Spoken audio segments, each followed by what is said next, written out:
Assalamualaikum warahmatullahi wabarakatuh. Selamat bergabung teman-teman. Nama saya Muhammad Afrizal Maulana Rizky dan saya 2201216100865. Offering D22. Kali ini saya akan membahas sebuah buku yang ditulis oleh David Gilley. Buku ini berjudul Open Education.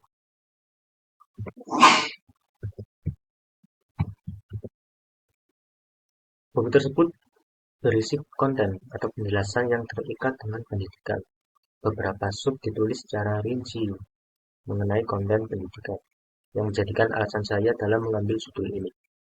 Selain itu, dalam buku tersebut juga menjelaskan mengenai beberapa konten atau macam-macam konten.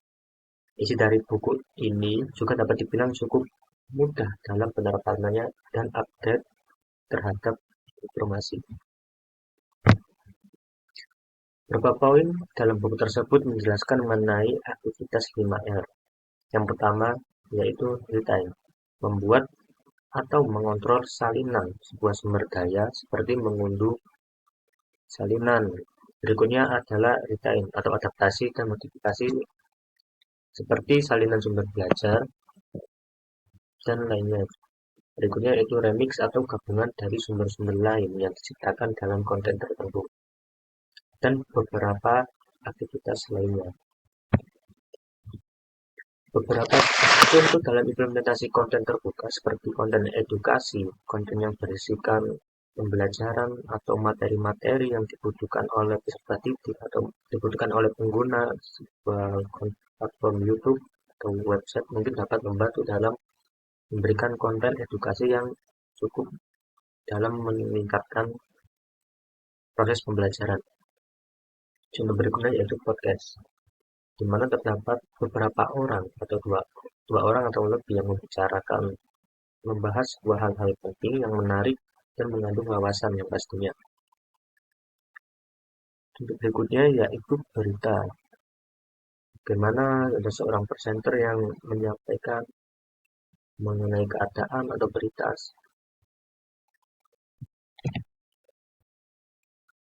Contoh implementasi dari buku tersebut adalah konten yang menarik. Dalam memfasilitasi pembelajaran, mereka membuat beberapa konten yang dimana perlu dilakukan upaya yang dapat menarik penonton, yang artinya sebuah konten harus cukup menarik dan berisi hal-hal yang kompleks, materi yang kompleks, agar penonton tidak bosan dan dapat menangkap materi secara baik. Berikutnya yaitu akses. Fasilitas akses cukup diperhatikan bagi pembuat konten kreator agar belajar dapat dilakukan dengan baik. Karena belajar tidak harus dilakukan dalam satu tempat atau satu waktu. Belajar dapat dilakukan di mana saja, kapanpun, dimanapun. Bersifat fleksibel, peserta dapat mengikuti pelajaran dengan baik. Berikutnya yaitu kompleks. Poin dibuat secara lengkap berdasarkan poin-poin yang dibutuhkan. Tidak harus dalam satu konten menyebutkan hal-hal yang tidak penting, karena itu melanggar prinsip koherensi, yang artinya peserta didik atau penonton sebuah konten, penikmat sebuah konten, hanya memerlukan poin-poin penting, di mana itu agar dapat menyampaikan dengan cepat di pikiran mereka.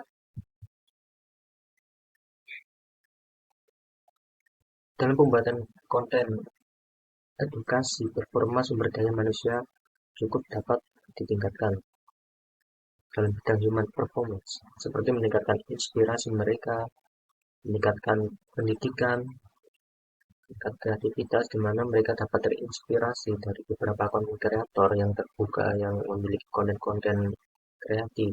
Mereka akan dengan mudah menangkap sebuah materi dan menerapkannya dalam kehidupannya dan kreativitas mereka masing-masing. Dan update yang artinya mengikuti zaman, tidak tertinggal zaman. Suatu konten yang mengupdate mengikuti zaman itu cukup menarik bagi penontonnya. Sehingga itu terbuka dan bersifat umum. Kurang lebih seperti itu penyampaian ini saya kali ini mengenai buku Open Education yang saya ambil. Sekian dari saya. Wassalamualaikum warahmatullahi wabarakatuh.